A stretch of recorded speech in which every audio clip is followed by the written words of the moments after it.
সব লুচিগুলো ছেঁকে নিয়েছি। লুচি আর এটা 5 রকমের ভাজা রেডি। আজ হচ্ছে আমাদের বিপত্তারিণীর উপোস। এই দেখুন আমাদের বিপত্তারিণীর পুজোর প্রসাদ।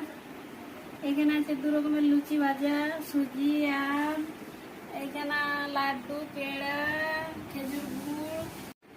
এবার দেখুন আমি ধাগাটা ছাড়াবো, সবাইকে হাতে দেবো।